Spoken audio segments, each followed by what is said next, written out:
잠수함을 최대한 확보해라. 네. 세계 1위예요. 가장 많아요. 성능이 열악하다. 워낙에 수준이 약하기 때문에 북한에서 나온 잠수함들은 글쎄요, 경쟁력이 아예 없어요. 전쟁을 하면 이기지 못해 이런 개념이 있었어요. 북한이 가지고 있는 기본적인 빚이 약 140억 불에 달합니다. 북한이 돈이 그나마 들어가는 게 해외 노동자 파견밖에 없어요. 120불에서 150불 사이밖에 안 되는 임금마저도 북한 정부에 직접적으로 들어가는 겁니다.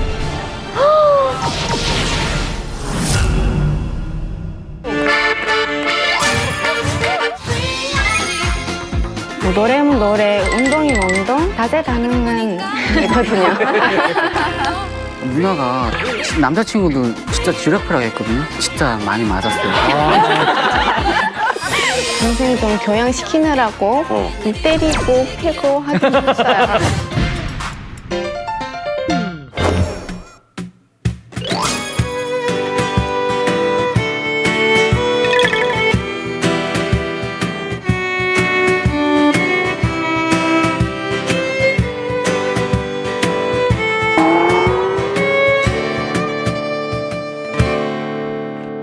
정신없이 살다 보니 세월 참 빠르구나.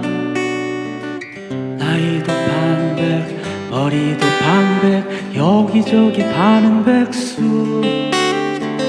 세상이 내 뜻대로 안 되고 내 몸도 내 마음대로 안 되네. 가끔씩 힘들 때면 쉬어가도 괜찮겠지.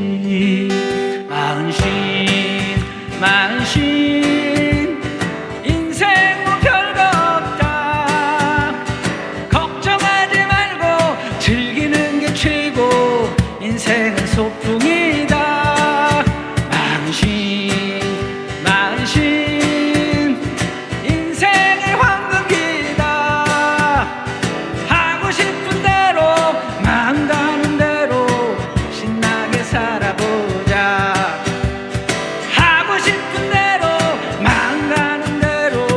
신나게 재미있게 폼나게 살아보자.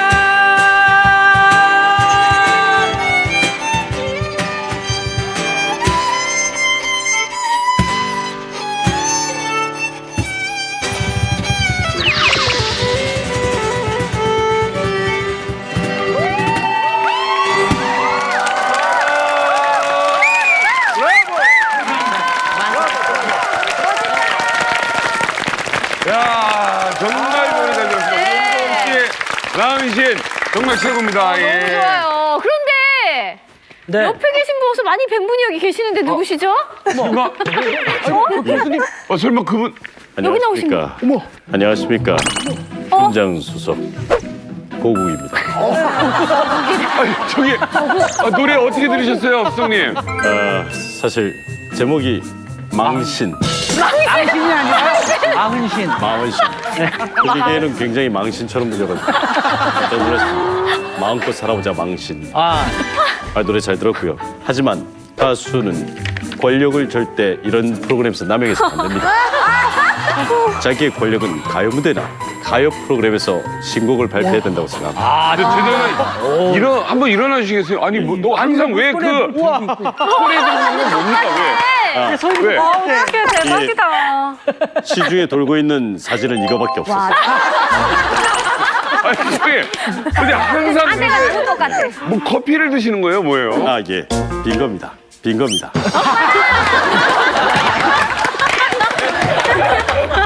오늘도 재밌게 파이팅입니다. 파이팅. 안녕히 가세요. 고맙습니다. 자, 가셔서 우리 성우 씨 좀 불러주세요. 파이팅. 진짜 비슷하다. 야, 너무 똑같다. 야, 근데 우리 홍서범 씨 노래를 들었는데 가사가 저는 많이 와닿아요. 계셔서가 아니라 정말 오랜만에 정말 좋은 노래, 좋은 노래 들었습니다. 마흔신 애기 같아요. 좋습니다. 자, 오늘 뭐 우리 홍서범 씨 노래. 네. 아, 너무너무 감사합니다. 정말 좋았습니다. 딱 좋습니다. 감사합니다. 네, 자, 우리 이만갑을 참 아껴주시는 분들이 참 많은 게 어떤 분은 1회부터 다 봤는데 박현숙 씨 팬이라는 분이 있고요. 유현주 씨 팬이라는 분이 있어요. 그러니까 정말 예전부터 보신 분들 일일이 역사를 깨뜨렸는데 요즘은요. 근데 김길선 선생님이었던 거예요. 그분 어때요? 아니, 김길선 선생님, 여기 다니다 보면 알아보시는 분들도 있어요? 예, 좀 있어요. 그래요? 어디서? 어디 가도 한두 명은 알아보더라고요. 예. 약간 기대하고 하시겠는데. 할머니 아이. 스타시네. 어제 내가 벌거벗고 목욕탕에 들어갔는데요. 사우나 안에 있는데 문을 잘 안 닫아서 들어오시는 분들이 그 문 좀 제대로 닫고 들어오셔야 하다 딱 들어보더니 이만갑에 나온 분이 아닌가 봐요. 너무 흉내를 내놔가지고 예, 벌거벗은 데서도 알아보더라고요.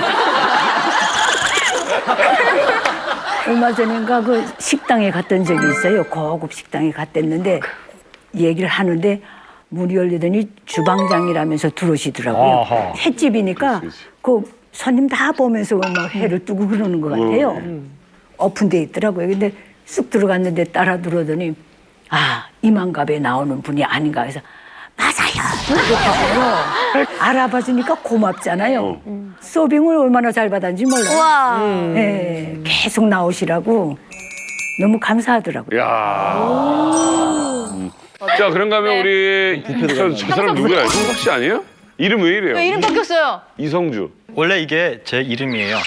본명? 예, 왜냐면은 제가 태어날 때 할아버지가 이성주로 지어졌는데 제가 초등학교 올라갈 때 학교에서 선생님이 애들이 저보고 반동이라는 거예요. 왜냐하면은 김일성이 어렸을 때 이름이 김성주였어요. 그래서 저보고 개명을 하라 그러더라고요. 한국에서 이성주로 이렇게 방송 출연을 하려고 하다가 그래도 북한에 친척들이 있으니까 지금까지 이형석으로 써오다가 이제 시간도 많이 지났고 해서 이제는 본명 쓸 때 됐다. 그래서 이제 이성주로 하기로 났습니다. 자, 이만갑 이제 본격적으로 시작하도록 하겠습니다. 네. 자, 오늘 이만갑의 반가운 생활 보고 있다고요? 네, 바로 두 분이나 됩니다. 네. 한국에 악동 뮤지션이 있으면 북한에는 양강도 남매가 있습니다. 예쁜 외모 뒤에 가려진 카리스마로 동생을 제압하는 누나 김리아, 그리고 순수 양강도 소년 김대현. 이것이 진정한 현실 남매다 보여줄 양강도 남매 소개합니다. 어서 오세요.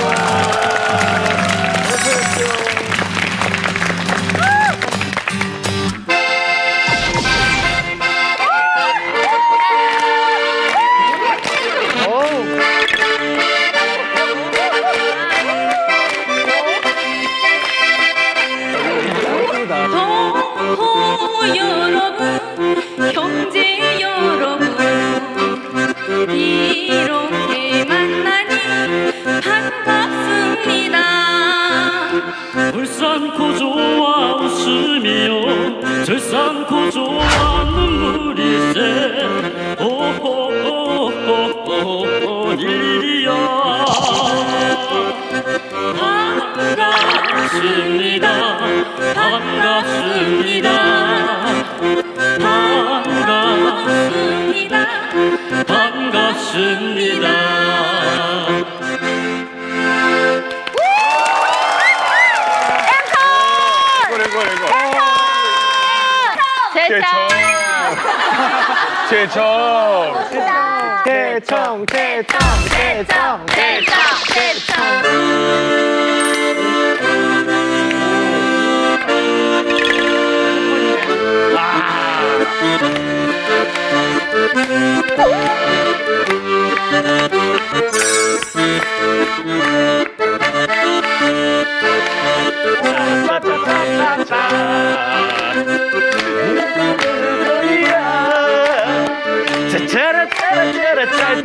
당신을 향한 나의 사랑은 무조건이야.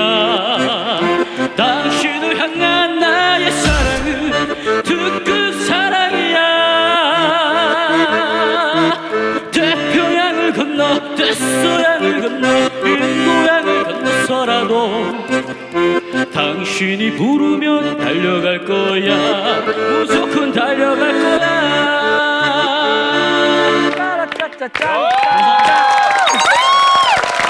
열렬히 환영합니다. 안녕하세요. 양강도 해산에서 온 김리하. 김대현입니다. 북한에서부터 달콤살벌하게 다퉜던 우리 남매가 한국에 와서 이만갑까지 진출했습니다. 북한에서 초등학교 꼬맹이였던 동생이 훌쩍 자라 이제는 저와 함께 한국 TV에도 나오게 되다니 정말 신기한데요. 오늘 이만갑에서 현실 돋는 양강도 남매 저 리하와 동생 대현이의 이야기를 숨김없이 공개할 테니까 모두 기대해 주세요.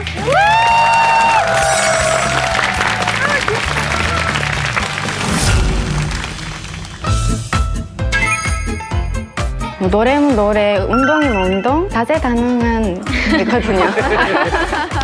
누나가 남자친구들 진짜 쥐락펴락 했거든요. 진짜 많이 맞았어요. 동생 좀 교양시키느라고 때리고 패고 하긴 했어요. 누나하고 어머니 호강시켜줄 거예요. 아유, 초등 것봐 세상에. 안아서 쌀벌 드려내. 아유 부끄러워.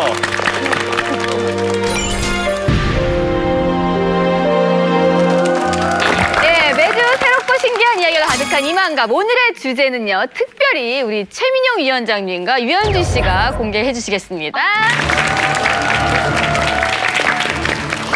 전 세계에서 가장 오랜 기간 동안 세습 독재를 이어가고 있는 나라는 과연 어디일까요? 자, 여기 표를 주목해 주시기 바랍니다.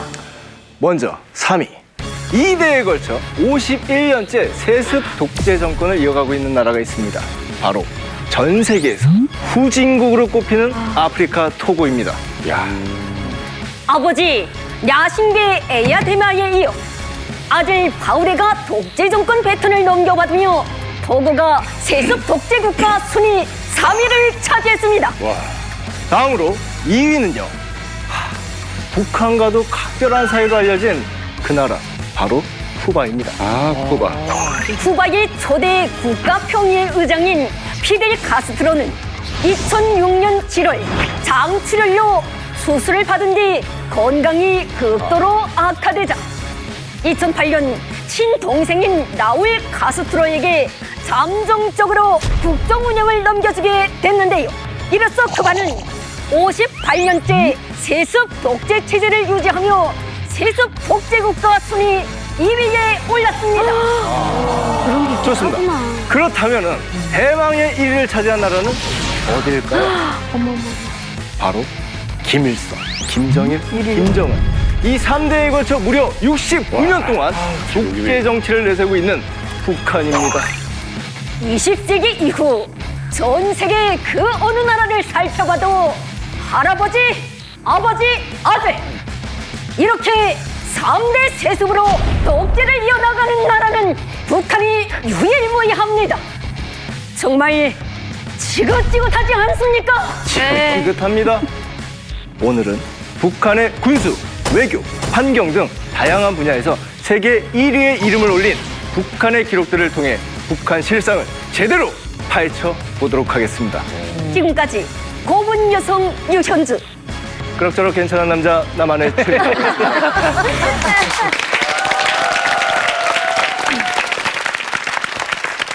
과연 북한은 어느 분야에서 세계 1위를 차지한 건지 화면 보시죠.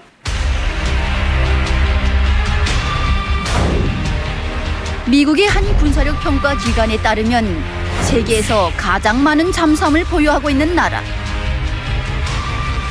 3위는 70척의 잠수함을 가진 러시아. 2위는 73척의 잠수함을 가진 미국. 세계 최강국 미국을 제치고 세계에서 가장 많은 잠수함을 가진 나라는 바로 88척의 잠수함을 가진 북한. 최근 김정은 정권은 잠수함 개발에 더 열을 올리고 있다는데 과연 북한은 왜 잠수함 개발에 힘을 쏟고 있는 것일까요? 이만갑에서 밝혀드립니다. 와, 처음 알았네, 저거. 세계에서 가장 잠수함을 많이 보유하고 있다. 이 북한이 1위다. 이거 최세랑 씨 알고 있었어요? 몰랐어요, 저는. 저 잠수함 출신이잖아요. 네. 근데 이제 금방 김정은이 그 시찰한 부대가 제가 있던 부대거든요. 근데 북한에 있을 때는 저는 아예 모르고 있었어요. 잠수함은 많이 봤을 거 아닙니까? 예, 매일 뭐 계속 보죠. 근데 몇 대가 있는지도 몰라요? 그러니까 우리 전대는 일단 20넉대가 있다는 건 알았는데 이제 전국에 몇 대 있다는 건 아예 몰랐어요. 아니 그렇게 맨날 없는 얘기도 막 부풀려서 말하면서 잠수함 제일 많이 갖고 있는 거는 얘기 안 했나 봐요. 그러게. 네. 그러니까 잠수함이 몇 대에 있다는 자체가 비밀이거든요. 그러니까 저희 전대에서도 군인들이래야지 알지 그 주변에서 사는 사민들은 전혀 모르는. 자, 오늘 이 북한의 잠수함 관련된 이야기를 하려고 그러는데 여기에 아주 놀라운 비밀이 많이 숨겨져 있다고 합니다. 저희가 오늘 특별한 분을 모시고 이야기를 나눠볼 텐데요. 네, 대한민국 잠수함 전문가를 모셨습니다. 대한민국 전 잠수함 함장님이었던 문근식 선생님입니다.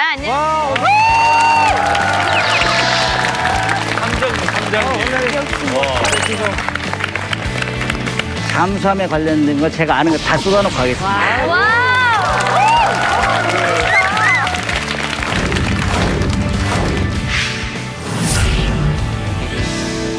그 몇 년도부터 몇 년도까지 어떻게? 저는 잠수함을 처음 한국이 가져올 때 독일에서 가져왔어요.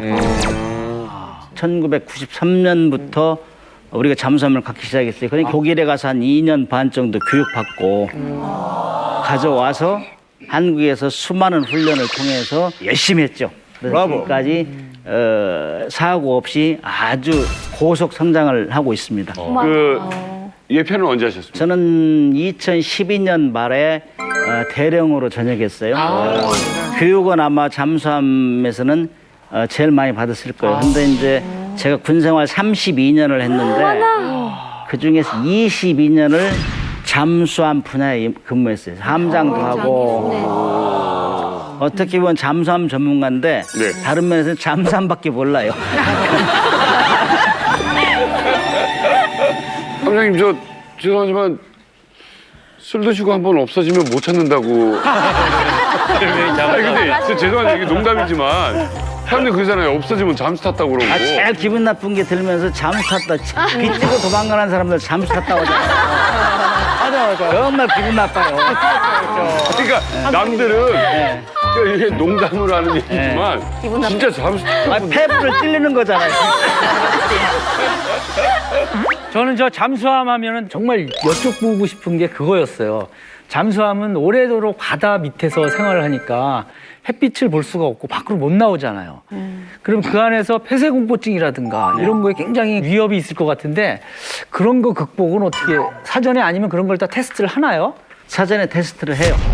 그리고 이제 폐쇄공포증이 있는지 아니면 적응을 잘 할 수 있는 인성 테스트부터 시작합니다. 못된 사람은 안 뽑아요.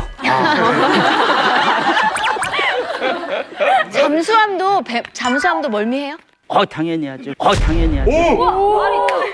잠수함이 물 위를 갈 때하고 물 밑에 갈 때 틀리죠. 물 위에 갈 때는 일반 수상함하고 똑같아요. 이것도 하고 놀링도 하고 피칭도 하고 하는데 이 배멀림에 약한 사람들은 함장한테 건을 해서 빨리 물속에 들어가자. 들어가면 안 하고. 근데 배 잘 타는 사람은 배멀미 안 하는 사람은 야 좀 이따 들어가 공기가 더러운데 이 의견이 헛갈리는 거죠. 그러나 일단 물속에 들어가면 배는 파도보다 한 10배 정도 밑에 들어가면 배가 안 움직이 흔들림이 없어요. 그래서 잠수함은 물속에 들어가서 생활하는 게 정상이죠. 이게 굉장히 좁죠? 좁죠. 침실도 따로 있습니까? 그러면? 그래서 잠수함은 수상함정 만들 때하고 틀려요. 수상함정은 요즘에는 리빙 컨디션 하죠. 배를 타기를 싫어하면 못 하잖아요. 사람이 있어야 되니까. 근데 리빙 컨디션을 굉장히 우선적으로 해서 디자인을 해서 수상함정은. 그러나 잠수함은 그렇게 할 수가 없어요. 좁으니까 공간이. 완전한 깡통에 장비를 집어넣어야 되니까 그걸 용적률이라고 그래요. 장비 대 공간, 용적률이라고 하는데 수상함보다 훨씬 비좁아요. 그렇기 때문에 더 비비고 사는 거죠. 샤워 같은 거는? 샤워는 작은 잠수함들은 샤워를 잘 못해요. 그래서 속옷도 가져가서 며칠 있다 다시 거꾸로 입고 이런 상황도 있고 그리고 막 산적 갖고 수염 깎을 시간도 없고 그래서 함장은 그런 걸 이제 여유 있게 하려면은 수염 기르는 대위를 해요.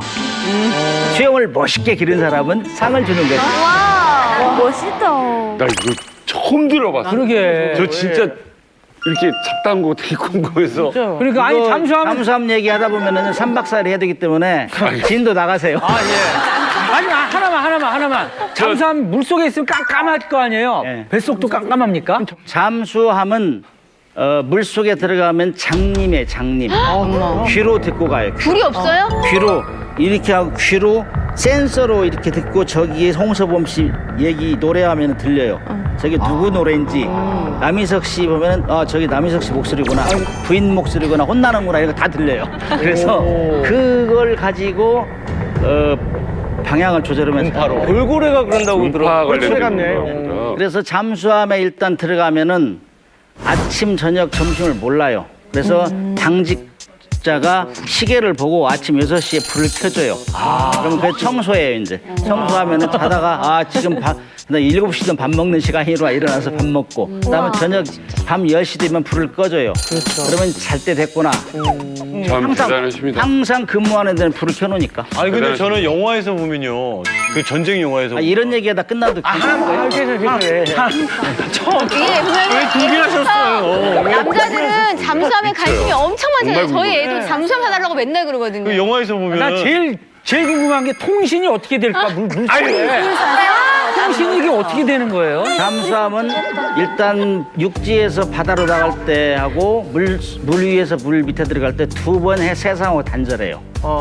그래서 바다에 나갈 때는 보안 유지하느라고 내가 지금 나가는 걸 알리면 안 돼요. 그래서 통신 안 해요. 그냥 사전에 약속하고 나가는 거예요. 그다음에 물 위에 있다 물 밑에 들어가면 이제 통신이 안 돼요. 그렇지. 휴대폰도 안 되고 아무것도. 미국 영화 머리 보니까 복잡한 사람은 좋죠. 이제 세상 잊어먹고 살으니까. 네, 그런데 그러면 전투를 어떻게 할 거냐, 지시를 어떻게 받을 거냐. 그럴 때는 물 위에 싹 올라와가지고 마스트를 올려, 통신 안테나를 올려요. 그때만. 거기를 통신하고 그다음에 통신 안테나만 올려도 또 누가 잡아내요, 항공기가. 그래서 잠깐 7초 레이더 이런 것도 7초만 7초. 7초만 올렸다가 빨리 내려야 돼. 그렇지 않으면 레이더가 잡아가지고 공격해요. 그래서 그런 훈련을 수없이 해요, 수없이. 그래서 그다음에 계속 통신하면은 우리가 전파를 발사하면은 어디 있는지 수가 아니까. 노출되지 않아요. 그래서 사전에 약속해요. 사전에 나가면서 이번 출동 나갈 때는 8시부터 9시까지 통화를 하자. 그럼 그 시간을 맞춰 싹 올라와서 통화하고 얼른 내려가고. 깨톡도 안 되네요. 네. 뒤에 지금 최서량 씨라고 북한 해군 출신인데 아, 예. 참석하셨거든요. 우와, 뭐 진짜로 이게 전시에 만났으면 난리 날 건데 여기서 만나요. 남북 해군이 만났는데 이 옷이 그러게. 자, 괜찮습니다. 원샷을 형님, 안녕하십니까? 형님. 안녕하십니까? 멋있다. 괜히 기분이 되게 좋아졌어요. 기분이 것 같아요. 괜히 기분이 너무 좋아요. 왠지 짠하게 갑자기 눈물나려고. 그러니까 이런 남북 잠수함 군인들끼리 인사하는 건 이만갑이니까 볼 수 있는 정말 저도 여기 출연하는 게 영광이네요. 그나저나 세계 1위 잠수함 보유국이 북한이라고 아까 거기 이렇게 소개를 하는데 그게 맞아요? 사실입니다. 사실입니다. 대박이다. 수적인 면에서는 세계 1위예요. 가장 많아요. 그러나 세계 1위 잠수함 보유국이 북한이라고 아까 거기 이렇게 소개를 하는데 그게 맞아요? 사실입니다. 사실입니다. 대박이다. 수적인 면에서는 세계 1위예요. 가장 많아요. 그러나 잠수함은 싸움을 잘해야 되잖아요. 그렇죠. 그런 파괴력 면에서는 우리보다도 사실은 못해요. 그러나 사람이 아무리 권투 잘해도 여러 사람 한꺼번에 덤비면 꼼짝 못하잖아요. 그렇죠. 그래서 이제 이거 좀 설명을 네, 드릴까요? 설명을 좀 해주시죠. 첫 번째. 북한이 88척인데 사실은 잠수함 2가지 종류가 있어요. 하나는 디젤 전기 추진 잠수함. 이거는 우리가 자동차 디젤유 있잖아요. 네. 추진 연료로 디젤유를 사용하는 거고, 그다음에 하나는 핵 우라늄을 사용하는 거예요. 우라늄은 끝이 없잖아요. 그 파워가 세고 오랫동안 이 디젤 연료는 우리가 공기가 필요하잖아요. 엔진을 돌리려면은. 근데 핵 원자로는 공기 필요 없어요. 거기는 핵 분열에 의해서 가기 때문에 물속에서 물 위에 안 올라가도 돼요. 그래서 디젤 잠수함과 핵 추진 잠수함이 있는데 북한은 가지고 있는 디젤 잠수함입니다. 그래서 북한은 러시아에서 가져온 거기 때문에 구형 모델이 2차 대전 독일에서 가져온 마지막 모델이기 때문에 아주 재래식이고 오래됐어요. 그다음에 소형을 많이 가지고 있어요. 이게 지금 기억하실지 모르겠는데 96년, 98년도에 잠수함 그 상어급 잠수함 동해에 좌초됐죠. 하나는 그물에 걸린 거, 그물에 걸린 거. 꽁치어망이 걸렸죠. 네. 그때 당시에 제가 꽁치어망이 걸려서 제가 네덜란드에서 교육받고 있었는데 어떤 사람이 와가지고 누가 낚시해서 잠수함 하나 걸렸다는데 그게 너네 나라다. 그래서 깜짝 놀라서 쳐다보니까 북한 잠수함에 꽁치어망이 걸렸더라고요. 그러니까. 네. 그래서 그런 잠수함을 많이 가지고 있어요. 북한은 이렇게 세계에서 가장 많은 잠수함을 보유하고 있지만 일설에서는 뭐 성능이 열악하다, 뭐 시끄럽다 이런 얘기를 많이 해요. 그러나 여러분 아시다시피 잠수함은 한 척만 물속에 들어가도 찾기가 힘들기 때문에 많은 세력이 찾아야 됩니다.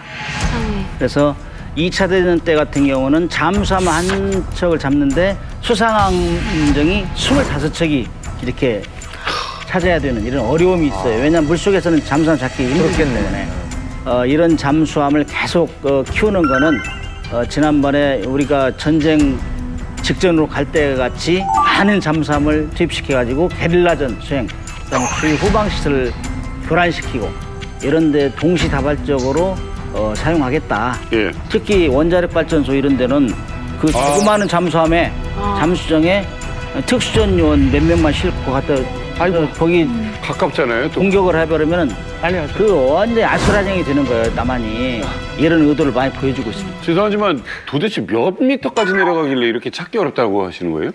잠수함은 물속에서 한 10m 이내만 밑으로만 들어가면 찾기 힘들어요. 예? 그럼 최대 몇 미터까지 보통? 북한 잠수함은 2차 대전 때 모델이기 때문에 지금 200m 전후에서 왔다 갔다 해요. 선진국 그 미국이나 이런 데는 막 600~700m. 우리 거는 비밀이니까 얘기 안 할 거예요. 그런 차원에서 이 숫자를 많이 가지고 있는데 우리는 디젤 잠수함을 가지고 있는데 북한보다 늦게 시작을 했지만은 성능은 월등해요. 그러니까 이게 이 차이라는 게 속도, 성능, 속력, 그다음에 자동 조절 장치, 사격 통제 장치 이런 거. 원체 질보단 양으로 승부하는 사람들이라서. 네, 그렇죠. 그래서 이제 우리는 1200톤짜리하고 1800톤짜리 두 종류가 있어요.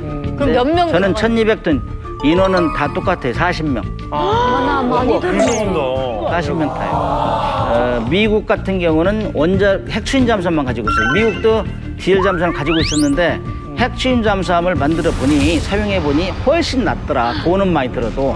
그래서 미국은 미국하고 영국하고 프랑스는 핵추진 잠수함만 가지고 있어요. 그다음에 러시아, 중국은 핵추진 잠수함하고 디젤 잠수함 병행해서 같이 가지고 있어요. 아니 근데 설랑 씨 북한에서 해군으로 근무하실 때요. 설랑 씨도 그럼 잠수함 타셨어요?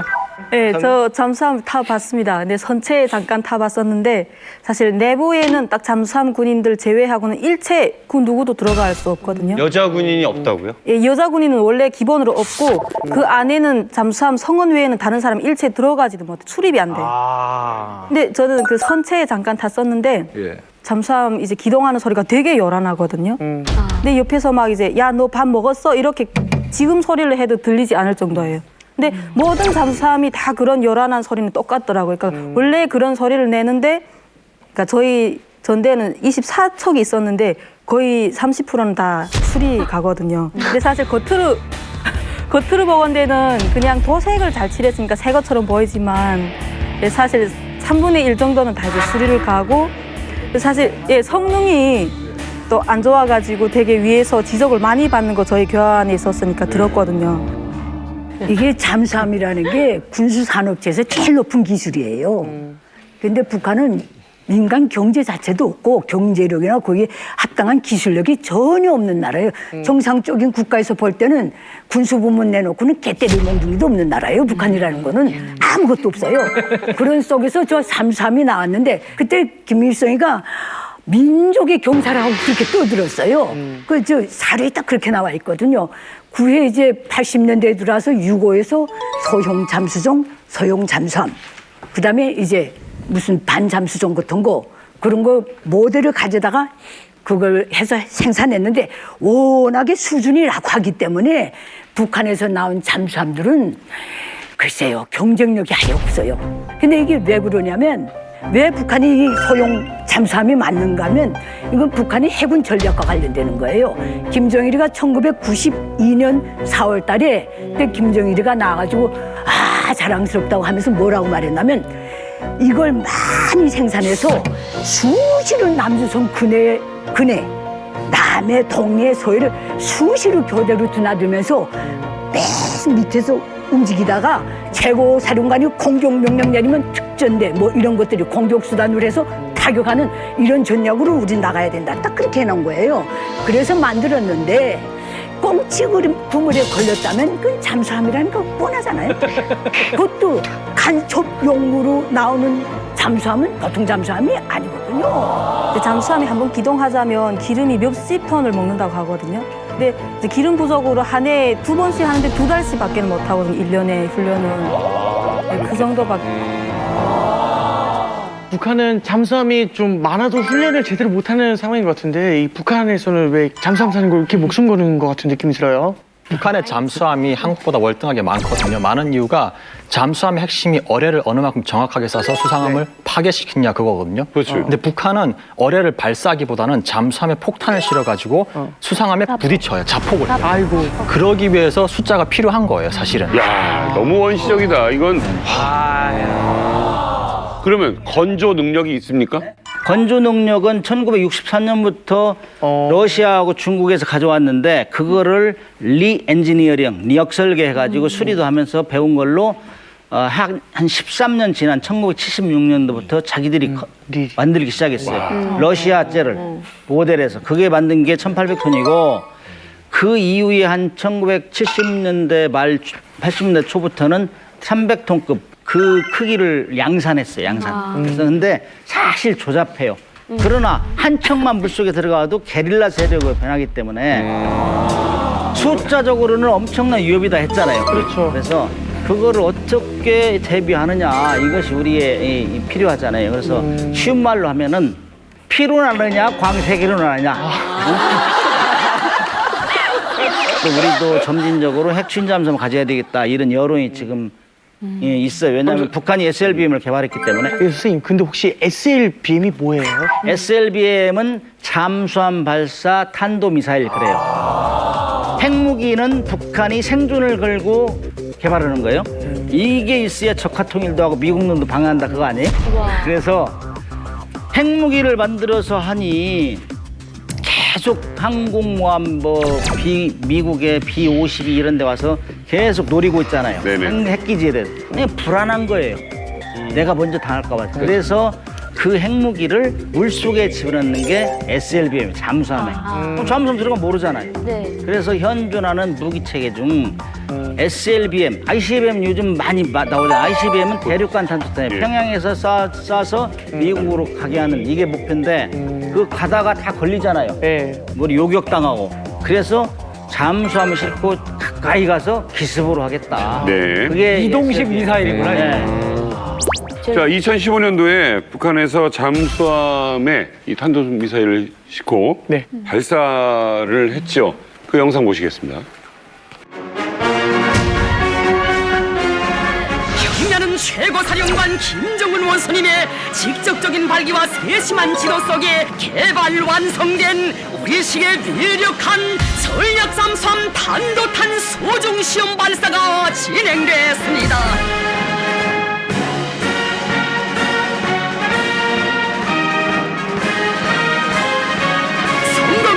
대단하오 라고 하시면서 경야는 최고사령관 동지께서는 마음먹은 대로 소중작전을 진행할 수 있게 됐다고 대만족을 표시하셨습니다. 전략 잠수함 단도탄 소중시험 발사에서 또다시 대성공. 잠수함에서 솟구친 탄도탄은 거대한 불줄기를 토하며 전공 높이 날아올랐습니다.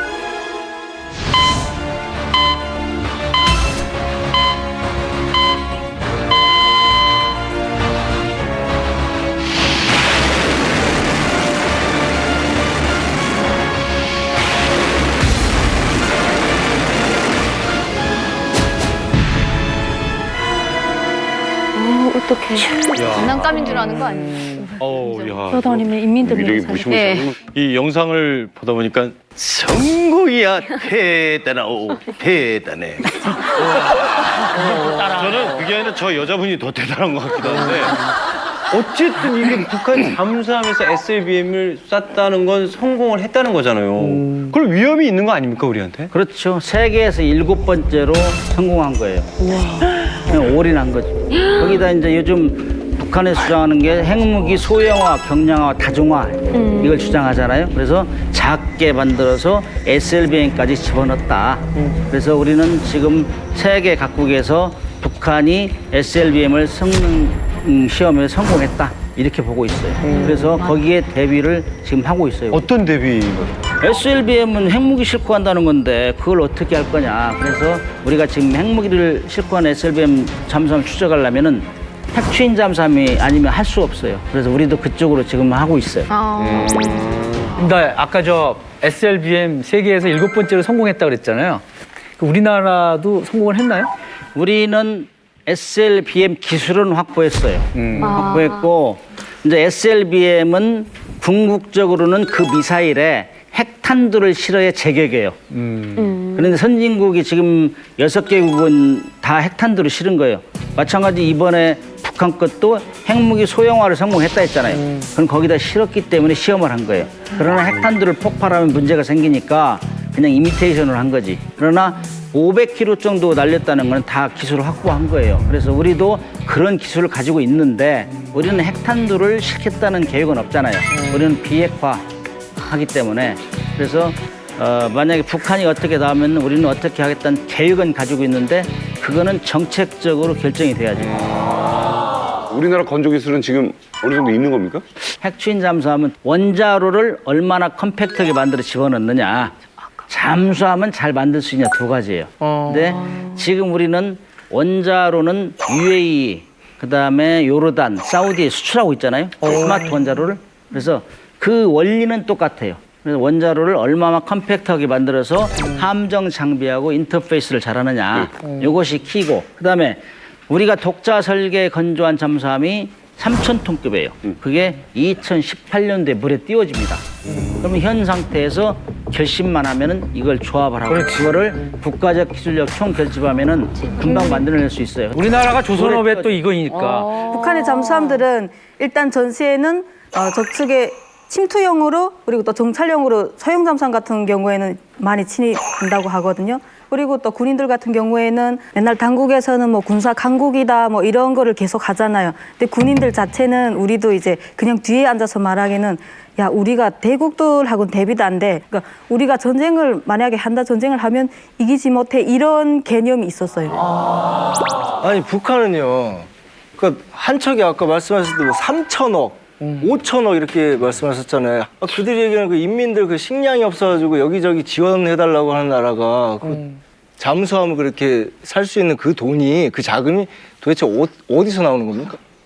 북한의 국방비가 GDP 대비 20%에서 25%를 차지하는데요.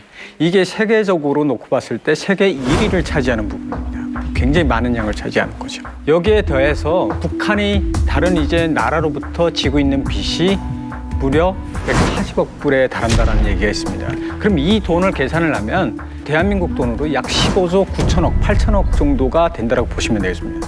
굉장히 많은 부채를 가지고 있는 거죠. 네, 그래서 이제 보면은 국가별로 조금씩은 다양한데 스웨덴 같은 경우에는 3억 3천만 달러가 되는 거고요. 그다음에 이란하고 독일은 각각 3억 불에 달합니다. 그리고 또 여기에 중국 같은 경우는 가장 많은 이제 빚을 북한이 지고 있는데요.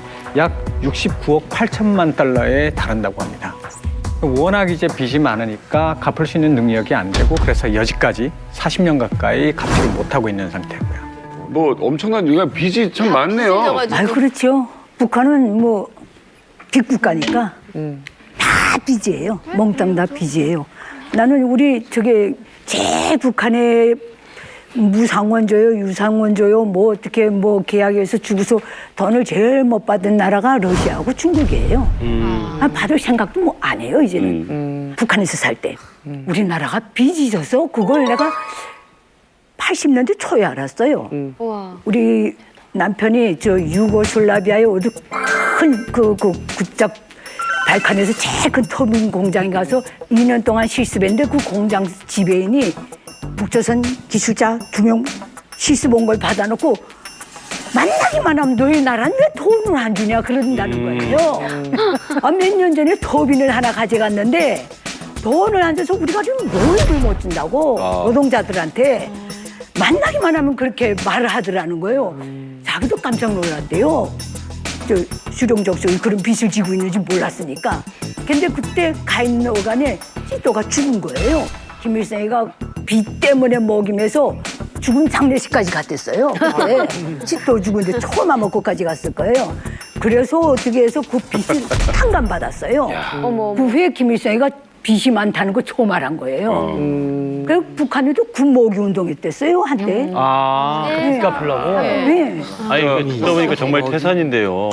아니 다른 나라에서는 뭘 믿고 북한한테 이렇게 돈을 빌려주는 건지. 담보가 없잖아. 네.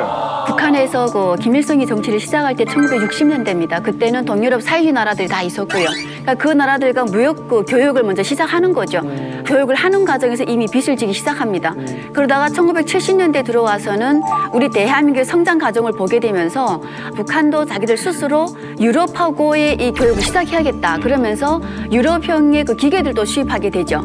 그러면서 대신 뭘 수출해주겠다라고 하냐면 아연이나 납 같은 이런 비철 금속, 우리 그 지하 자원 같은 것을 수출해 줄게라고 합니다. 근데 그때 70년대부터 이 가격이 또 폭락을 하죠. 비철 금속이.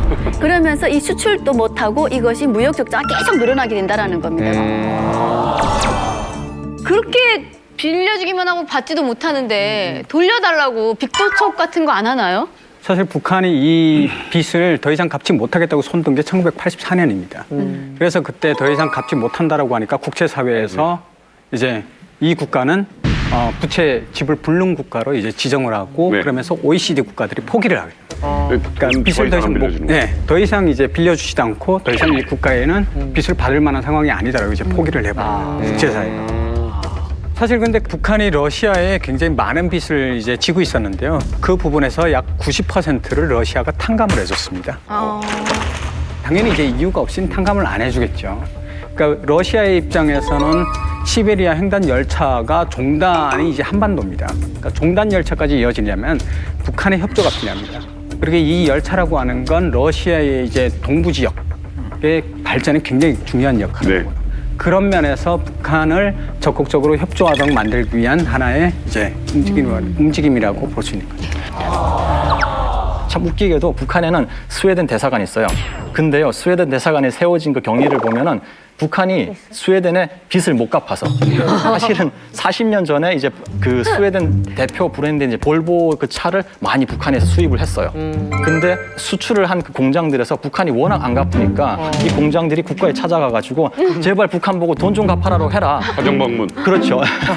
그랬는데 국가도 지금 이게 대책이 안 서는 거예요. 그러다 보니까 국가가 이 회사들에게 돈을 주고 대신 북한하고 딜을 한 게 우리가 빚을 탕감해 주는 대신 우리 대사관을 평양에 세우겠다. 그렇게 거래가 이루어진 거예요. 그러다 보니까 스웨덴에서 최초로 서방 국가로 최초로 북한의 대사관을 열게 됐고 그 대사관을 통해서 미국이라든지 다른 나라들이 이제 북한과 연락을 할 수 있는 연락 창구로 지금 사용을 하고 있고 그리고 또 한 가지가 웃기는 게 뭐냐면 체코한테 돈을 많이 빌렸어요. 근데 이거를 물건으로 갚겠다 그랬어요. 그래서 여기서 제가 깜짝 퀴즈를 하나 내겠습니다.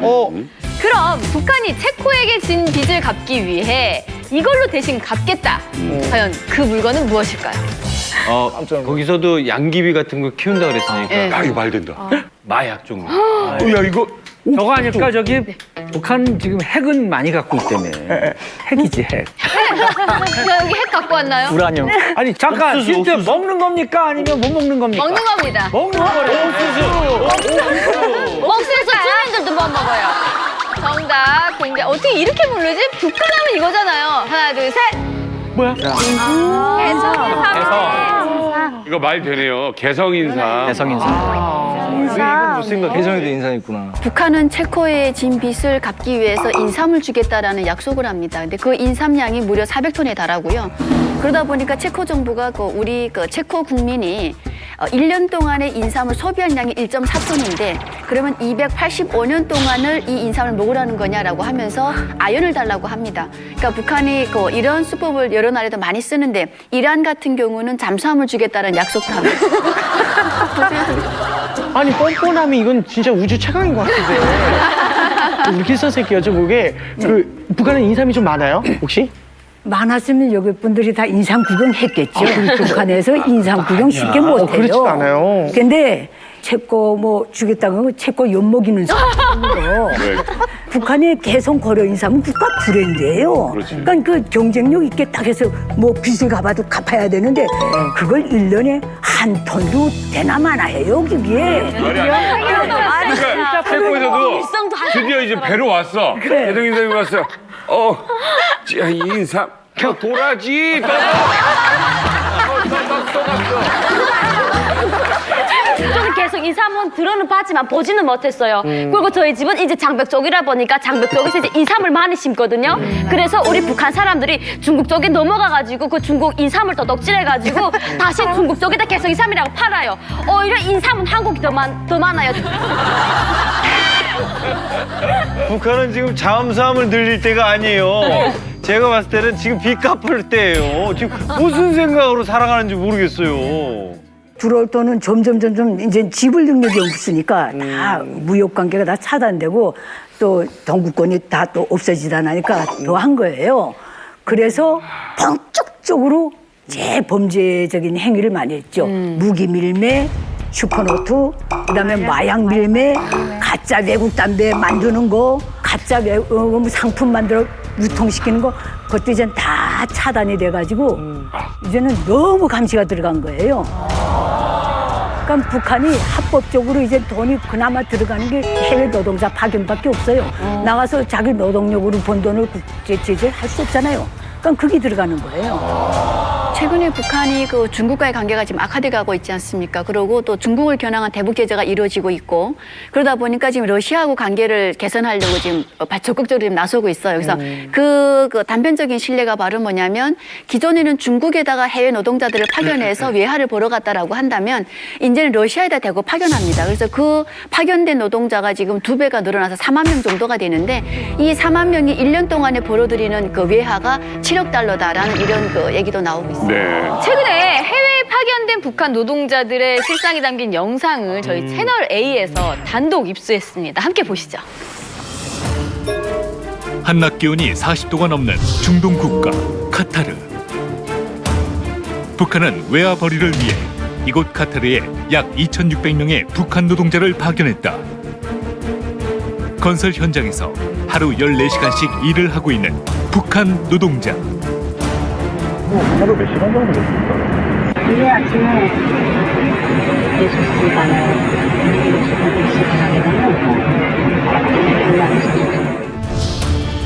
하지만 그들의 현실은 참담하기만 한데 일이 끝나도 제대로 쉴 수 없는 상황. 북한 노동자들은 열악한 환경에서 최소한의 권리도 보장받지 못하고 있다. 일단부터 일 하려면 정상적인 때나 북한의 외화벌이 수단으로 이용되고 있는 북한 노동자들. 그들은 지금도 낯선 땅에서 비참한 삶을 살아가고 있다. 아유, 안타깝네. 이거 너무하는 거 아닙니까? 네, 사실 해외에 파견된 노동자들 같은 경우에는 한 달에 월급이 약 120불에서 한 150불 사이가 됩니다. 근데 이 120불에서 150불 사이밖에 안 되는 임금마저도 북한 정부에 직접적으로 들어가는 겁니다. 그래서 조선중앙은행을 통해서 나중에 돌아갔을 때 월급으로 받는 형태를 취하게 됩니다. 근데 실제로 이 돈이 어느 정도냐. 기본적으로 이제 하루에 12시간에서 16시간을 일을 하는데 그걸 이제 시간제로 나누게 되면 실제로 한 시간당 약 50센트에서 한 60센트 정도가 됩니다. 그럼 이걸 다시 한국 돈으로 전환을 하면 시간당 600원 정도밖에 안 된다는 거예요. 굉장히 낮은 돈이죠. 말도 안 되죠. 그래서 저기 해외 노동자들은 여유 시간을 조금씩 내서 잠자는 시간을 쪼개서 몰래 밖에 나가서 아르바이트를 합니다. 아니 근데 그렇게 아까 해서 이제 보니까 돈을 벌어 오는 아침 6시부터 밤 9시까지 일한다는데 그 짬을 낼 시간이 있는 거예요? 네. 사실상 그래서 거의 3시간, 4시간씩만 자고 아르바이트를 말도 안 돼. 조금씩 하고 아르바이트를 하기 위해서 또 돈을 뇌물을 줘야 되고 그렇게 하다 보니까 또 여기에 추가되는 게 있습니다. 해외 노동자들이 러시아로 일을 하러 들어가기 위해서 들어가는 모든 부대 비용을 가서 갚아야 됩니다. 이게 보통 한 1,000불 정도가 됩니다. 제 주변에 그 가까운 지인이 있는데 그분이 쿠웨이트에 갔어요. 네. 뭐 회사에서 그래도 쭉쭉빵빵 잘 나가던 사람인데 뭐 쿠웨이트 간다니까 뭐 북한 내부에서 돈 벌기보다 괜찮겠다고 집 가산을 털어서 그 비용을 대고 이 쿠웨이트를 갔는데 자기는 24시간 일했다는 거예요. 3년 일했는데 자기는 뚝딱만 남고 진짜 가죽에다가 뼈에다가 가죽만 붙여왔는데 그나마도 24시간 만땅풀 일하고도 오면은 한 달에 월급을 받는 게 마이너스 통장. 근데 진짜 마지막에는 마이너스뿐 아니라 만 내지 2만 달러짜리 그 빚을 안고 왜? 달마다. 그래 왜 이렇게 하는가 하면은 국가가 이 쿠웨이트라는 나라에 돈을 줘야 되는데 우리 장모님과 무슨 이렇게 당해서 이런 건데 너 이걸 중성지물로 해라. 이렇게 하고서 계속 바치라 내민다는 거예요.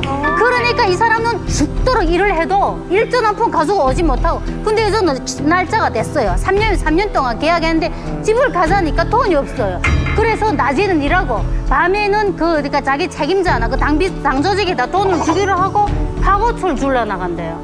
그 자기네 그 한 작업반에 있는 사람이 죽었는데 일 한 달 전부터 계속 낮에는 일하고 밤에는 가망가망 나가서 그 사람들 돈을 주고 과거출 줘서 팔고 아침에 나가 일을 해야 되니까 숙소까지 오는데 택시를 타야 되겠는데 택시를 안 타고 그 돈이 아까워서 걸어서 거지 오고 그러다가 다음날에 고향으로 집을 귀가하는데 비행장에서 죽었다는 거예요. 근데 그 사람 주머니 트니까 2,000달러. 2,000달러를 가지고 몇 년 동안 힘들게 가족한테는 시체돼서 뭐 가족한테 오지도 못하고 그 돈 두고서 다 당해서 그래서 쓱싹해버렸다는 거예요. 네. 우리 북한 노동자들의 상황이 이렇습니다.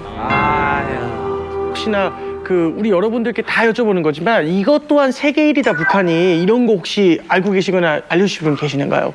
그러니까 지금까지 저희가 되게 우울한 이야기를 했잖아요. 네. 북한이 다 나쁜 이야기만 했는데 사실은 북한도 한 가지 좋은 게 있어요.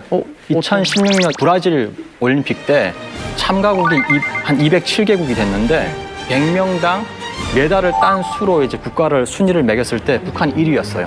100명당 북한이 22개의 메달을 따갔어요. 그게 이제 금메달, 은메달, 동메달을 이제 이렇게 합친 거죠. 근데 북한이 왜 그러면 이렇게 가능하냐? 그거는 국가가 전폭적으로 자기 나라의 그 이름을 알리기 위해서 스포츠에 엄청 투자를 하는 거예요. 네, 북한은 그 대기 오염으로 인한 사망률이 세계 1위라고. 근데 실질적으로 그 지금 세계 그 보건기구가 발표한 건데요. 북한의 인구 10만 명당 1년에 사망하는 숫자가 238명이라는 숫자가 나왔습니다. 이것은 한국의 그 10배 수준이라는 얘기가 나오는데 사실은 그 저도 이렇게 다니다 보면 북한은 친환경적이지 않느냐 이런 질문을 꽤 많이 받습니다. 고발이 안 됐습니다. 연료도 없고, 예, 또 뭐 그러기도 하는데 사실은 다 북한 살아봐서 알지만 저녁 시간마다 가정집들에서 석탄을 떼기 때문에 그 가스가 이루 말할 수가 없고요. 산에 나무가 없기 때문에 그에 대한 순환도 잘 안 됩니다. 그다음 화력발전소나 이런 곳에서 그 이 대기 오염에 대한 이런 문제에 대해서 국가가 또 책임을 안 주고 하기 때문에 이런 그 유해 성분이 꽤 많이 나오는 곳이 바로 북한이다라는 거죠. 그래서 이런 숫자가 그래서 저는 가능하지 않는가 싶어요. 난 요즘 재미난 소리를 하고 싶은데 이 평양에서 김정일이가 주체적인 사탕 과자를 만들어서 평양 시민들한테 정상적으로 간식을 공급해라 해가지고 80년대에 나온 사탕이 있어요. 근데 백성들이 그 사탕에다 아주 코믹한 이름을 붙여줬어요. 송파일 사탕. 그다음에 과자가 또 있어요. 벽돌 과자 이렇게 붙여놨어요. 전 세계적으로 최고로 단단하고 제일 달지 않는 과자예요. 사탕도 그렇고 그 사탕이요. 송파일 사탕은 평양에서 남북을 가로지르는 평양시에서 제일 큰 버스선이 송파일선이에요. 성신에서 떠나서 팔도계까지 가는 게 그 제일 긴 버스 노선인데 정신에서 사탕 물고 타면 발전기에 가서 내릴 때까지도 사탕이 너무 하시네요. 안 녹아요. 오빠 진짜요? 오빠 제가 마지막에 소가 다 가지고 구슬이죠. 오빠 제가 이게 그렇게 되면 구슬이죠, 구슬. 내가 그래서 근데 강도는 또 찝찝해요. 근데 그게 김일성이가 야심차게 내놓은 거예요. 벽돌 과자도 떠 있는데 빨다 빨아지질 않아서 깨는 건 도말할 것도 없고 넣고 할머니들이 망치로 깨가지고 물에 타가지고 녹여서 애들 먹여요. 또 북한의 일이라면 감자뼈 넣으면 안 되잖아요. 근데 이제 저희 그 양강도 같은 데는 이제 대영단이라는 데 있어요. 근데 그쪽에서 이제 그 감자 고장이라 보니까 감자 요리가 50가지 넘게 나와요. 아마 그 중에서도 이제 그 감자엿이 되게 유명한데 그 감자엿이 세계에서 제일 1위 아닐까? 저는 이렇게 생각합니다. 감자가 딴 데는 안 만드니까 거기가 일이 아닐까. 진짜도 없는데. 아 진짜요? 진짜 감자가 그렇게 유명한 거예요? 네, 그래서 제가 오늘 감자엿을 만들었습니다.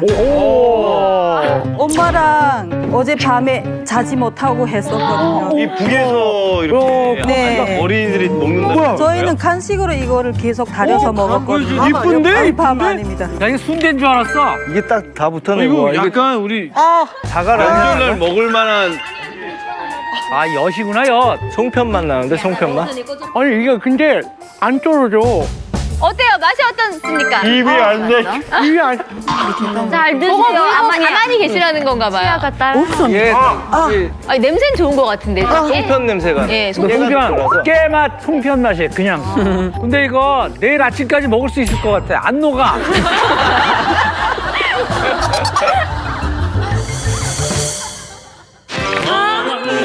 반갑습니다.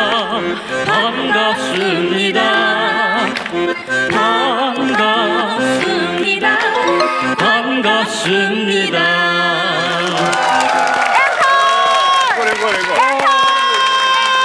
제철. 태평양을 건너 뱃소양을 건너 인도양을 건너서라도 당신이 부르면 달려갈 거야. 무조건 달려갈 거야. 여리여리 환영합니다. 안녕하세요. 양강도 해산에서 온 김리하. 김대현입니다. 북한에서부터 달콤 살벌하게 다퉜던 우리 남매가 한국에 와서 이만갑까지 진출했습니다. 북한에서 초등학교 꼬맹이였던 동생이 훌쩍 자라 이제는 저와 함께 한국 TV에도 나오게 되다니 정말 신기한데요. 오늘 이만갑에서 현실 돋는 양강도 남매 저 리하와 동생 대현이의 이야기를 숨김없이 공개할 테니까 모두 기대해 주세요. 아니, 두 분 참 묘하네. 귀여워요. 몇 살 차이 나요, 대현 씨? 네, 9년 차입니다. 대현 씨가 몇 살이에요? 제가 지금 19살이에요. 와, 진짜? 네. 저는 양강도 남매라 그래서 당연히 저는 정민우 씨 생각했거든요. 약간 까맣고. 본인. 네, 그러셨는데 아니 무슨 미소년이 나와가지고 깜짝 놀랐어요. 잘생겼어. 네. 감사합니다. 우와, 그리고 누나도 너무 예뻐요. 너무 예뻐요. 감사합니다. 민호 씨는 양강도에서도 제일 구석구석에서 살았어요. 생긴 거 봐봐요, 까맣까만 게. 이분들은 중심에서 살았거든요. 그럼 맞아요. 도시에서 산 거예요, 리아 씨? 해산시에서.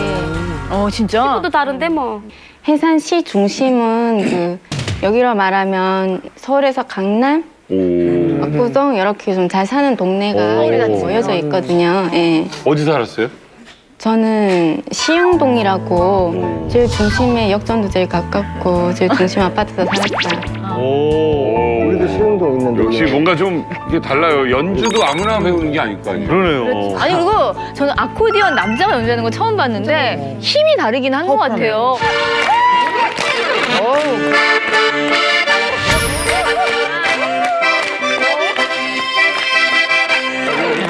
확실히 남자가 파워풀하고 그리고 남자가 아코디언을 하는 게 좀 희소성이 있거든요, 북한에서도. 근데 보통 악기를 하려고 되면 돈이 좀 있는 집에서 하지만 남자가 하는 집은요 돈이 좀 많이 더 많이 있는 집들에서만 할 수 있는 조금 상위층에 있는 대현 군은 몇 살 때부터 언제 왜 배우게 된 거예요?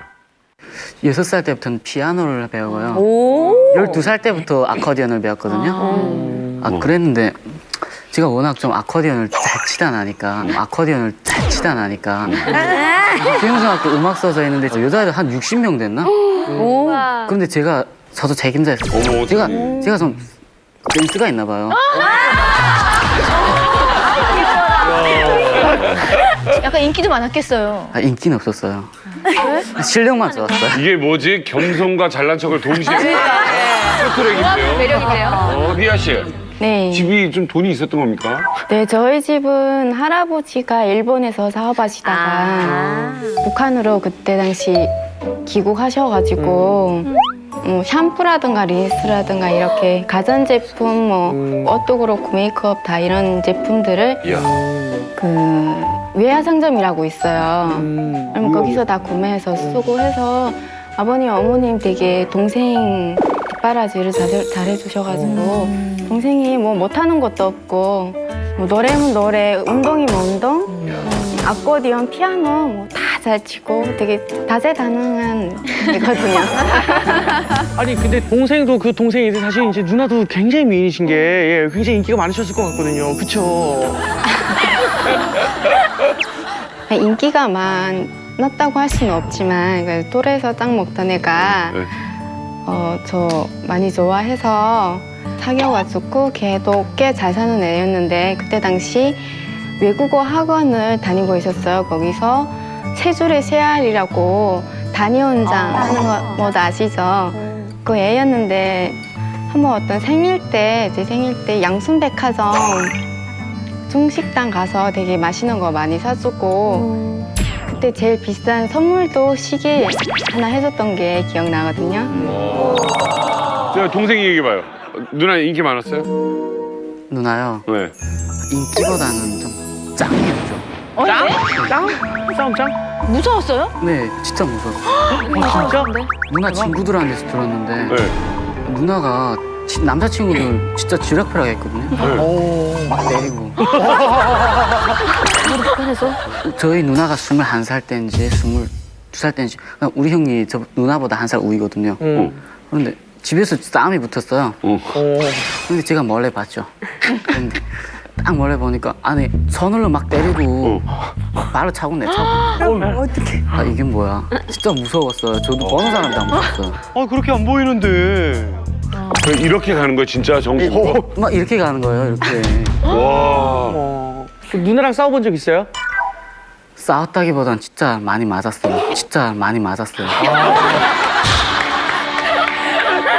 아니 보기에는 진짜 힘없어 보이고 굉장히 착하실 것 같은데 완전 반전이거든요. 아니 싸움을 하다 못해 동생까지 패고 다닌다는 게 사실입니까? 얘가 또 없는 소리 막 하고 있는데 네. 그런 건 아니고요. 뭐 친구들 패고 그런 거는 잘 기억이 안 나는데 동생 좀 교양시키느라고 좀 때리고 패고 하긴 했어요. 좀 때리고 패고 하긴 했어요. 그 말이 맞네요. 그러니까 맞은 놈은 기억해도 때린 사람은 기억 못 한다. 네네 맞아요. 그거네. 딱이네. 영원이네. 조금이 아니라요. 조금이 아니라. 한 번씩 말 안 들을 때마다 완전 스파르타 교육 시켰어요. 우리 아버지가 파리채를 만드셨는데 워낙 든든하게 만드셔서 세 줄로 만들었어요. 파리채를 세 줄로? 파리채 대를요. 한 이만한 세 줄인가? 이 두께가 이만한데. 그걸로 계속 누나가 저를 때리고. 아프게 세게? 때렸다고요? 그리고 그걸로 때릴 때도 있고 또 손으로 때릴 때도 있고. 어머 세상에. 그러니까 워낙 제가 작아서 그랬는지 모르겠는데 누나가 저를 막 잘 들어서 던졌어요. 이렇게 여리여리하신데? 야 현실이라. 이거 진짜 현실 남매다. 현실 남매. 들어도 던졌대. 네, 진짜 들어서 던졌어요. 저 그건 진짜 기억나요. 뭐 휙 날아가던. 아, 저 궁금한 게 있어요. 저렇게 얘기를 얘기를 들어보니까 완전 반전이거든요. 네. 리아 씨, 진짜로 동생을 때리는 이유가 있을 것 같아. 그렇게 교육을 시킨 이유가.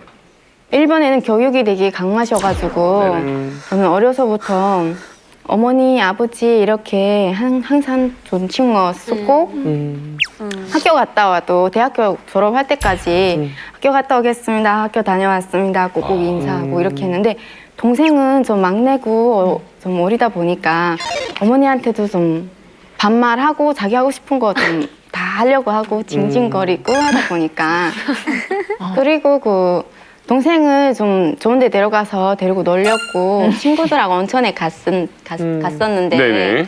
그때 그 홍수가 나가지고 버천까지는 차가 가는데 온천까지 한 30리 정도 걸어야 됐어요. 멀다. 근데 거기 너무 머니까 아이가 못 가겠다고.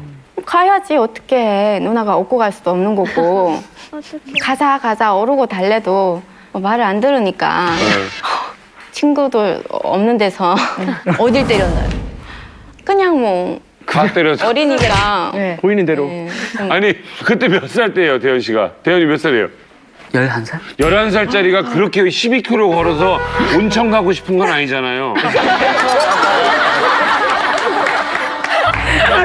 그래도 좋은데 데려가려고 누나가 동생을 생각해서 그랬다고 생각해요. 저는 어때요, 대현 씨? 누나 마음은 제가 충분히 알죠. 네. 그런데 누나가 내가 싫다는데 귀찮게 할 때가 많아요. 누나니까 동생이 예쁘겠죠. 예쁘니까 계속 뽀뽀하거든요. 뽀뽀하면 막 싫거든요. 그래서 누나 하지 마. 진짜 싫다니까. 때려요? 너무 화가 나서 갓나라 소리 한 번 했거든요. 이때까지 처음 한 번 해봤어요. 갓나라. 그런데 그 다음에 욕한 거군요, 이제. 진짜 다시는 한 번도 안 하게 되더라고요. 왜요? 그렇게 교양받았죠. 너무 많아요, 맞아. 아니 누나한테 궁금한 게 저기 동생이 싫다는데 뽀뽀 그거 계속 한 거예요? 아니 동생이 그 너무 귀엽고 막 어려서 너무 이뻐가지고 저는 좀 이쁘다는 표현을 막 강렬하게 좀 꼬집고 막 이렇게 해요. 그러면 애가 잘 때 어머니 벌을 이렇게 쥐고 자는 좀 버릇이 있어요. 예, 이렇게. 귀여워라. 네네. 그런데 누나 벌은 한 번도 안 쥐고 자는 거예요. 한 번 어디 가서 자는데 아침에 나도 일어나 보니까 얘가 내 벌을 어머니 줄 알고 이고 있는 거예요. 이거. 저는 좋아가지고 누워서 눈 뜨고 웃고 있는데 애가 눈을 뜨더니 깜짝 놀래가지고 손 떼는 거예요. 그래서 저는 왜 누나가 싫으냐고, 너 이뻐서 그러는 건데 막 싫어하니까 저도 아우, 아니 말 안 들으면 또 되게 귀여워 보이기도 하고 무섭기도 하고 야 남양 특집 같기도 하고 너무 웃긴다. 근데 현실이다, 현실. 귀엽다. 청소년 때는 제가 누나가 좀 안 무서워질 줄 알았거든요. 그렇지. 그니까 크면 클수록 더 무서워지는 거예요. 왜 그러지? 정말 신기한데? 누나가 업그레이드 되나요? 그 업그레이드 되거든요. 진짜 더 무서웠어요. 친구들이랑 놀러 가면요. 누나가 시끄러우니까 계속 내쫓고. 그러니까 제가 완전 쩔짱부가 되죠. 그러니까 9살 많은 누나니. 13살 때까지 쩔짱부였대는데 14살부터는 완전 반전이었거든요. 우리 나이로 이제 중1이 된 거지. 네. 중학생이 된 거야. 사춘기. 저는 이렇게 생각합니다. 세상에 사람이 일생에 싸울 양이 주어져 있다고 생각합니다. 그리고 또 이길 싸울 양, 질 싸울 양이 주어져 있다고 생각합니다. 운명으로. 왜 그런가요? 저는 이렇게 생각했죠. 저는 13살 때까지 내가 이렇게 그냥 쩔짱부로 사는 거야? 이렇게 사는 거다. 근데 저한테 강명이 찾아온 거예요. 강명이 빛. 동무가. 동무. 친구가 하나 생겼거든요.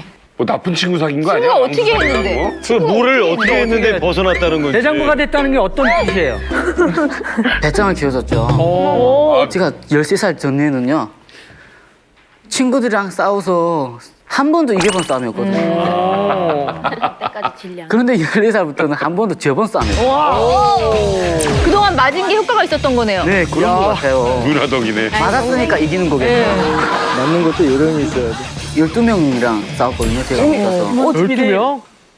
6명 정도 코가 부서질 정도로 팼거든요, 제가. 1대 12로 싸운 거예요? 네, 1대 12. 그런데 저는 더 한심했죠. 걔네가 그렇게 됐는데 저도 완전 비죽이죠. 악으로 싸웠고. 그런데 왜 제가 그렇게 된지 후에도 생각해보면 그 장명평이라는 애 때문이더라고요. 왜요? 친구 동무 네. 때문에. 제가 진짜 남자의 본성을 저한테 넘겨줬죠. 야, 이거 14살에. 야, 여기 없는 사람인데 궁금해. 근데 누나한테는 안 되죠, 그래도. 네, 네.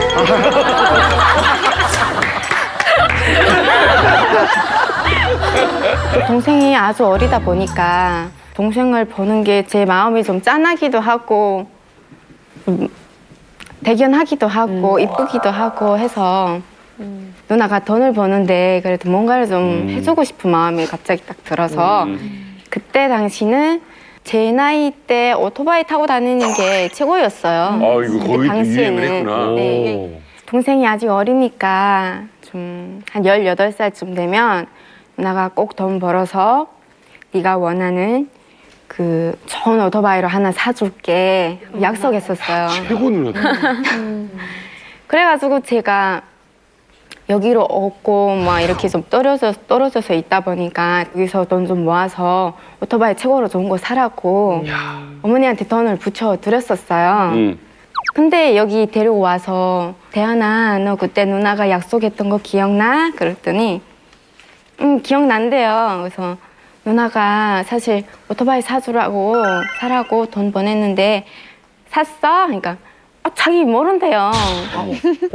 모르는 거라고. 그래서 진짜 몰랐어요. 그걸 다 생활비에 너를 위해서 다 쓰신 것 같다. 그러니까 너무 섭섭하게 생각하지 말고 어머니한테 왜 그 오토바이 안 사줬냐 이렇게 하지 말고 현명하시니까 그쵸. 지금쯤 그때 오토바이를 샀으면 얼마 타지도 못하고 그대로 다 놓고 왔을 거 아니에요. 그건 위험했을 수도 있어요. 너무 어릴 때. 네네. 그래가지고 그래도 약속을 지켰다는 거는 그 정말 대단하고 정말 좋은 누나 아닙니까, 대현 씨? 그거보다 진짜 저한테 감동을 준 적이 있거든요. 누나가. 언제요? 제가 8살 때인지 10살 때 거예요. 제가 밖에 나가 놀아야 되겠는데 공을 가져가야 되겠는데 뻘이 공기가 다 나갔거든요. 바람 차자면 짤락돈 100원이 필요한데 집에 둘러보니까 어머니도 아버지도 없는 거예요. 근데 누나가 있어요. 근데 누나 보고 말하기는 싫고 그래 어떻게 하지? 그래 큰 마음 먹고 말했어요. 누나 나 바람 좀 불어야 되겠는데 짤락돈 100원 좀 줘라. 그러니까 누나가 300원 주더라고요. 어머. 저 마음이 울컥했어. 진짜 울컥했어. 진짜? 심장이. 안 줄 줄 알았는데. 매일 때리고 꼬집던 누나가 맞아. 네. 그러니까 때리고 잘해주고 때리고 잘해주고. 근데 우리 어머니랑 아빠는요 완전 딱딱하시니까 제가 100원 달라면 100원 주고 1000원 달라면 딱 1000원 주거든요. 일본식. 그런데 누나 아버지 어머니가 보다 더 딱딱하거든요. 그런데 그때 제가 100원 달라 했는데 300원 주더라고요. 300원이면 사탕 2알 사 먹을 돈밖에 안 됐어요. 이야. 감동이에요. 진짜 일생 기억할 것 같아요. 우리 누나가 진짜, 아버지 어머니도 못 해주는 사랑 누나가 진짜 다 해요. 대현아. 대현아. 마지막 마무리. 내가 보니까 너무 맞다가 300원에 너무 감동을 받았어요. 그러니까 더 나쁜 사람 돼. 진짜 일생 기억할 것 같아요. 그러니까 누나가 그 먼저 탈북을 한 다음에 동생하고 엄마를 같이 직접 모셔온 거예요? 네네. 처음에 누나가 갈 때 편지 써놓고 가는데요. 어머니 제가 갑니다. 그리고 똥가방 안에서 중국돈 10원 꺼내가지고 갑니다. 여비 모자랄까 봐. 이렇게 써놨거든요. 어머니하고 저는 알아차렸죠. 그런데 때리는 누나가 없으니까 저는 편안하죠. 아이고야. 그런데 점점 크면 클수록 누나 있는 애들은 진짜 빤듯하게 진짜 깔끔하게 하고 다니는 거예요. 진짜 누나 있는 애들이 부러웠어요. 제가 누나가 있는데 왜 누나 있는 애들이 부러웠는지. 누나가 있긴 있는데 없으니까. 그렇지. 안 때리는 누나가 있어야죠. 그래도 때리는 누나라도 저를 챙겨주는 누나만 있으면. 제가 어머니 여기 오실래요? 옛날 같았으면 저희 어머니는 내가 이 좋은 집을 두고 어디 가겠냐고 안 가겠다고 이러시고 그랬었는데 저희 큰아버지가 되게 높으신 그 직책 가지고 계시는데 돌아가셨어요 작년에. 아이고 그늘이 없어졌네.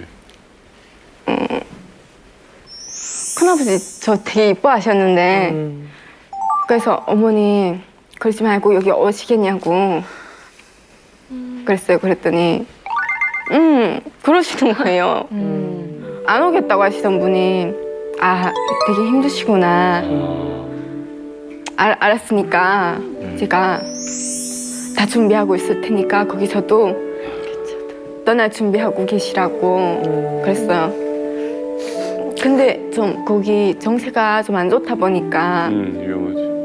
7월, 6월부터 제가 시작했는데 한 10월 6일쯤 건너게 됐어요. 그래서 동생이랑 어머니 이렇게 모시고 오는데 한 3천만 원 정도 들었어요. 저 올랐구나. 네. 저도 온 지 2년밖에 안 되고 그러다 보니까 돈도 없는데 그럼 어떻게 했대? 부모님이랑 동생 데리고는 와야지 해가지고 저희 사돈 이모가 이모랑 이모부 계시는데 돈 빌려줄 테니까 천천히 갚고 데리고 오자 일단은. 그래서 알았다 하고 모시고 왔거든요. 그래서 지금 열심히 그 돈 갚고 있어요. 지금 면세점에서 일하고 있으면서. 네. 아버님은? 갚고 있어요. 아버님은 몇 년 전에 돌아가셔가지고 동생이 되게 불쌍한 거예요. 어머니도 그늘이 없어지다 보니까 저까지 없는데 혹시 아프기라도 하시면 여기서 같이 사는 게 좋겠다.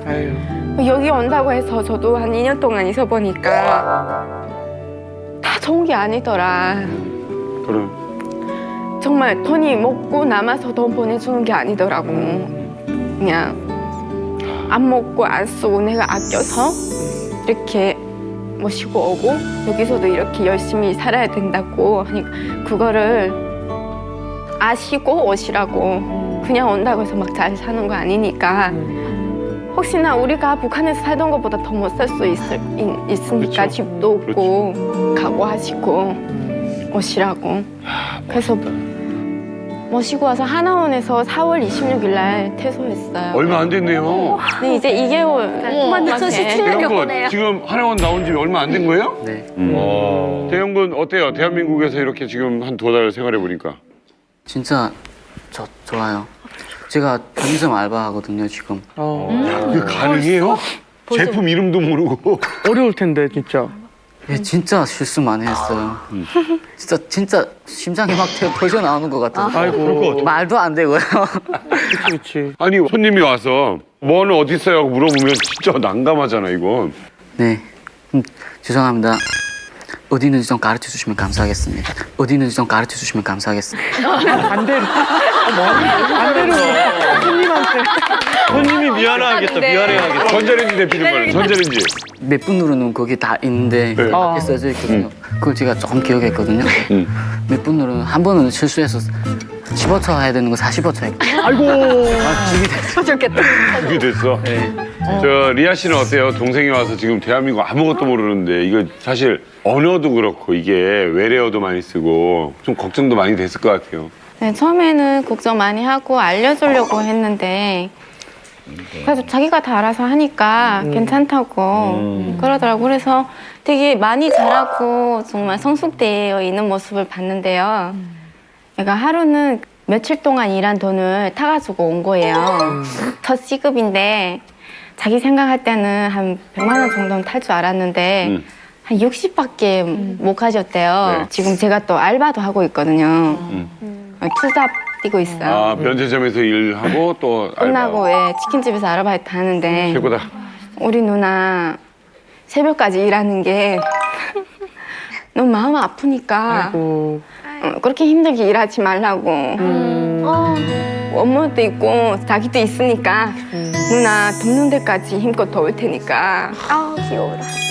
일하지 말라고. 누나 사실 이거 자기 100만 원 타면 누나 몸도 마르고 하니까 안마기 30만 원짜리 사주려고 했었는데 돈이 생각보다 작네. 그러면서 누나 생일이 이제 멀지 않았으니까 생일 때 슬퍼. 생일 때 자기 꼭 사주겠대요. 너무 착하다. 어머니 그 버스도 타고 다니는데 10만 원 쓰고 10만 원은 생활이 있더라고. 이 10만 원을 주고 나머지는 자기가 좀 쓰겠다고. 그래서 네. 너무 예쁘다. 그래. 아유, 우리 대현이 진짜 많이 컸구나. 이제 마음 다 아니까 그런 쓸데없는 데다 돈 쓰지 말고 이제 학교도 가야 되니까 열심히 모아서 잘 쓰라고 그랬었어요. 돈 남은 건 뭐 했어요? 가지고 있어요. 아이고. 저축이야. 진짜 착하다. 제가 특별히 이벤트를 좀 부탁을 할 텐데 정말 오랜만에 우리 누나가 남동생에게 볼에 뽀뽀 한번. 야, 오늘 아니면 언제? 동생은 또 싫다고 반항하면 다시 두들겨 맞든지. 오늘 아니면 언제? 그냥 우리 동생한테 뽀뽀 한번 해주세요. 9살 밑에 동생인데. 뽀뽀. 안아줘. 안아줘. 쌈볼 드려야 돼. 아유 부끄러워. 동생인데. 아니 그걸 어렸을 때 왜 그렇게 싫어했어? 지금 좋은데요. 지금 좋죠? 이런 누나 있는 게 얼마나 좋아요. 진짜 행복해요. 이 감동적인 이야기를 제가 이만갑 출연 최초로 안 울고 그 당이라는 데서 모르고 있을까 봐 모르고 있진 않죠. 다 알고. 되게 친근감. 그 외할머니가 제가 이북분이시거든. 아이고. 안 울고 소감을 말해요. 네, 예. 좋다. 기대된다. 이야기를 아까 들으면서 저 누나가 많거든요. 이 이야기를 아까 들으면서 그 리아 씨가 어머니도 그렇지만 동생을 그늘을 만들어 주기 위해서 탈북시켰다는 이야기 들었어요. 그때 이제는 동생이 좀 와가지고 철이 들어가지고 이제는 앞으로 아이고 동생이 누나의 그늘이 되어줬으면 좋겠다는 생각을 했는데 생각했던 것보다 이미 철이 들었네요. 동생 대원 씨가. 네. 걱정 안 하셔도 될 것 같고 때린 보람 있습니다. 네, 맞을만 했어. 아름다웠습니다. 대영군. 네. 그 한국에서 뭐 하고 싶은 것도 많고 그런가 하면 또 힘든 것도 많을 거예요. 네. 다 이겨낼 수 있어요? 이겨낼 수 있어요. 충분히 이겨내겠어요. 진짜 돈 많이 벌어서 누나하고 어머니 호강시켜줄 거예요. 아유, 철든 것 봐, 세상에.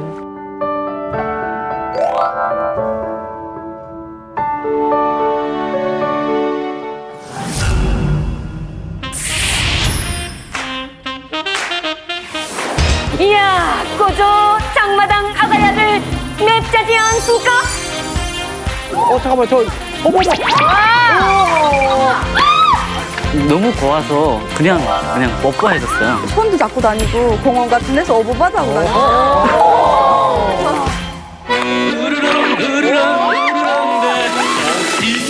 그녀가 왔을까 오래 불러봤지만 인생은 미완성. 예, 오늘 북한의 비밀에 대해서 알아봤는데요. 제가 듣던 중 가장 하나하나 반가웠던 거. 예, 북한이 그 출전 선수 대비 메달 수가 1위였던 적이 있다. 네. 그럼 우리가 통일이 되면 진짜 우리가 전 종목 1위도 할 수 있겠구나, 세계에서. 이걸 조금 기대를 가져봅니다. 네.